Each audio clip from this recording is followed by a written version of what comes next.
World war హిస్టరీలో ఒక new chapter start అయింది. ఇప్పటివరకు భూమి, ఆకాశం, ఆఖరికి సముద్రంలో కూడా యుద్ధాలు జరిగాయి. అంటే సముద్రం పైన యుద్ధాలు జరిగిన సందర్భాలను చూసాం.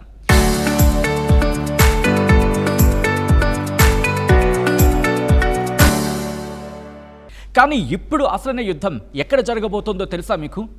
గెస్ చేయండి. ఇంకెక్కడ మిగిలింది సచిన్ అని అనుకుంటారు కదా, మిగిలింది ఎక్కడో తెలుసా? సముద్రం అడుగున ఇప్పుడు జరుగుతోంది అక్కడే. అవును, మీరు వింటోంది అక్షరాల నిజమే. సముద్రంలో వేల అడుగుల లోతులో ఒక సైలెంట్ వార్ స్టార్ట్ అయింది. ఇండో పసిఫిక్ ప్రాంతంలో పెరుగుతున్న భద్రతా సవాళ్లను ఎదుర్కొనేందుకు అమెరికా, బ్రిటన్, ఆస్ట్రేలియా ఈ మూడు దేశాలు కలిసి ఆకస్, అమెరికా, బ్రిటన్ అంటే UK, America, UK and Australia AUKUS రక్షణ కూటమి కింద సరికొత్త వ్యూహానికి శ్రీకారం చుట్టాయి. సముద్ర గర్భంలో పనిచేసే మానవ రహిత అండర్ వాటర్ డ్రోన్ సేన అభివృద్ధికి శ్రీకారం చుట్టాయి ఈ మూడు దేశాలు కలిసి. అసలు ఈ డ్రోన్స్ ఎలా పనిచేస్తాయి? ఎందుకు ఇప్పుడు వీటిని రంగంలోకి దించుతూ ఉన్నాయి ఈ మూడు దేశాలు కలిపి? సముద్రం అడుగున ఉన్న ఇంటర్నెట్ కేబుళ్లతో వీటికి ఉన్న లింక్ ఏంటి? Let's break down the story. Hello, నమస్తే, వెల్కమ్ టు ఆర్టీవీ. నేను సచిన్. సింగపూర్లో జరిగిన ప్రతిష్టాత్మక షాంగ్రీ-లా డైలాగ్ సమావేశం ఈ ప్రాజెక్టుకు లాంచ్ ప్యాడ్ లాగా మారింది. అమెరికా రక్షణ శాఖ మంత్రి పీట్ హెగ్సెత్, బ్రిటన్ రక్షణ శాఖ మంత్రి జాన్ హీలీ, ఆస్ట్రేలియా డిప్యూటీ ప్రధాని రిచర్డ్ మార్లెస్ వీళ్ళంతా కలిసి ఈ అండర్ వాటర్ డ్రోన్ ప్రాజెక్ట్ను అధికారికంగా ప్రకటించారు. వాళ్ళు ప్రకటించిన సందర్భంలో వాళ్ళు మాట్లాడారు. వాళ్ళు ఏమంటున్నారో చూద్దాం. First AUKUS Pillar 2 signature project focused on fielding advanced uncrewed undersea vehicles or UUVs. And I want to thank these two gentlemen for their leadership in ensuring we stayed on track with Pillar 2 and found something critical to all three of our countries.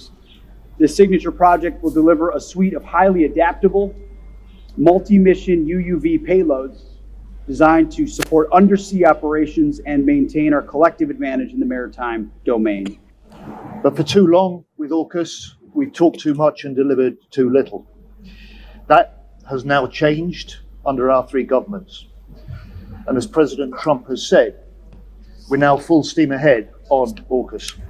This will rapidly give our forces the very most advanced battlefield technologies, as together we produce a range of cutting-edge sensors and weapons systems for undersea drones.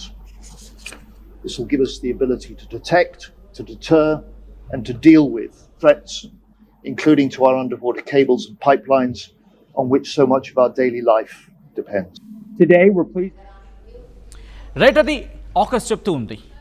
AUKUS pillar 2 కింద ప్రకటించిన తొలి పెద్ద project ఇదే. 2027 నాటికి అంటే వచ్చే ఏడాది నాటికి ఫస్ట్ స్టేజ్ ఆ కెపాసిటీస్ని సముద్ర గర్భంలో మోహరించడమే టార్గెట్గా ఈ ప్రాజెక్ట్ని ప్రకటించడం జరిగింది ఆకస్. 2021కి వెళ్ళిపోదాం. 2021లో ఏర్పడింది ఈ ఆకస్.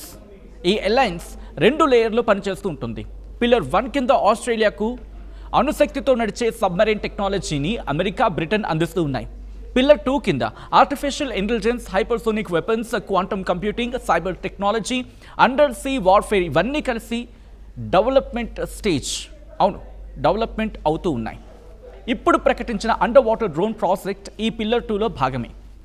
అయితే ఈ ప్రాజెక్ట్ కింద రూపొంది అండర్ వాటర్ డ్రోన్స్ సాధారణమేమీ కావు. ఎందుకంటే సముద్ర గర్భంలో పూర్తిగా ఇండిపెండెంట్గా పనిచేసే సైలెంట్ హంటర్స్ ఇవి కేవలం నిఘా కోసం అంటే సర్వేలెన్స్ కోసం పరిమితం కాలేదు. శత్రు దేశాల సబ్మెరైన్స్ను సముద్రంలో ఎక్కడున్నా సరే వాటి సౌండ్ సిగ్నల్స్ బేస్ చేసుకొని సెకండ్స్లో పసిగట్టేస్తుంది. ఇంకా చెప్పాలంటే ఇంకా అంతకన్నా వేగంతోనే పసిగట్టేస్తూ ఉంటుంది. అంతేకాదు, సముద్రం అడుగున శత్రువులు అమర్చిన మైన్స్ని గుర్తించి వాటిని అక్కడికక్కడే నిర్వీర్యం చేస్తుంది. ఎలక్ట్రానిక్ వార్ఫేర్తో శత్రువుల కమ్యూనికేషన్ కట్ చేయగలదు. అన్నింటికీ మించి అవసరమైతే టార్గెట్పై నేరుగా దాడులు చేయగల కెపాసిటీ కూడా వీటికి ఉంది. సముద్రం అడుగున వేల అడుగుల లోతుకు వెళితే GPS పనిచేయదు కదా.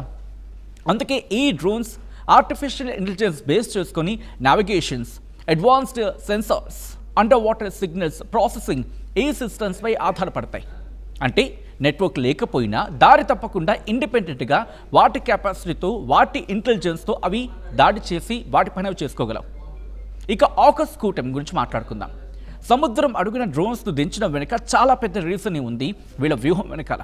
ఎందుకంటే ప్రస్తుతం వరల్డ్ వైడ్గా మనం వాడుతున్న ఇంటర్నెట్ ట్రాఫిక్లో దాదాపు 95%కి పైగా సముద్ర గర్భంలో పరిచిన ఫైబర్ ఆప్టిక్ కేబుల్ ద్వారానే నడుస్తుంది అనే విషయం చాలామందికి తెలిసిందే. అలాగే అనేక దేశాల గ్యాస్ ఇంధన పైప్ లైన్స్ కూడా సముద్రం అడుగునే ఉన్నాయి.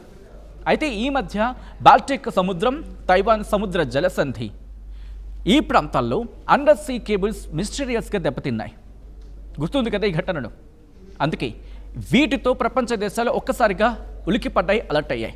శత్రువులు కనుక ఈ కేబుల్ను కట్ చేస్తే ప్రపంచవ్యాప్తంగా ఇంటర్నెట్ బ్లాక్అవుట్ ప్రారంభం అవడం కాదు, ఇంటర్నెట్ బ్లాక్అవుట్ అంతే.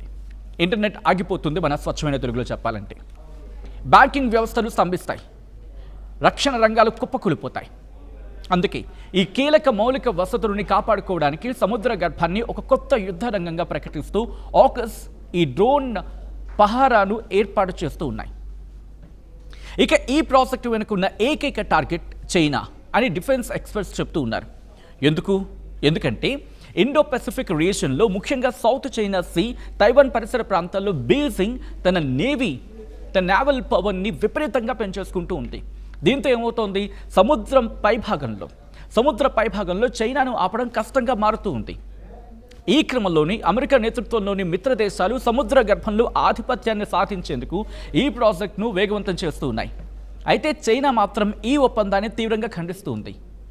ఆకస్ చర్యలు ఇండో పసిఫిక్ ప్రాంతంలో ఆయుధ పోటీని మరింత పెంచుతుంది అంటూనే ప్రాంతీయ శక్తికి ఇది తీవ్రమైన ముప్పు అంటూ హెచ్చరిస్తుంది చైనా.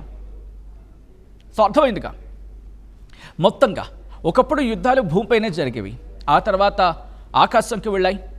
ఇప్పుడు సముద్ర గర్భం కూడా కొత్త యుద్ధరంగంగా మారుతూ ఉంది. Artificial intelligence, quantum technology, under water drones, వీటితో ప్రపంచ శక్తుల మధ్య పోటీ కొత్త స్టేజ్లోకి అడుగుపెట్టింది. ఆకస్ ప్రకటించిన ఈ ప్రాజెక్ట్ కేవలం ఒక రక్షణ కార్యక్రమం కాదు, ఫ్యూచర్లో సముద్ర యుద్ధాలకు ఒక ట్రైలర్ లాంటిది అని చెప్పి విశ్లేషకులు చెప్తున్నమాట.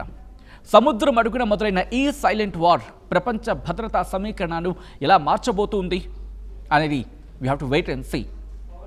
మీరేమనుకుంటున్నారు? ఇప్పుడు ఈ ఘటన తర్వాత, ఈ డెవలప్మెంట్ తర్వాత ఎటువంటి పరిణామాలు మారే అవకాశం ఉంది వరల్డ్ వైడ్గా? And that to America, Britain and Australia, AUKUS ఈ మూడు కలిసి తీసుకున్న నిర్ణయం ఎటువంటి పెనుమార్పుకి దారితీసే అవకాశం ఉంది? దీని ప్రభావం భారత్ మీద ఎలా ఉండబోతూ ఉంది? అండ్ వీటి ప్రభావం ఎవరి మీద ఎక్కువగా ఉండే అవకాశం ఉంది? మీరేమనుకుంటున్నారు? మీ అభిప్రాయం ఏంటి? కమెంట్ బాక్స్లో మెన్షన్ చేసే ప్రయత్నం చేయండి.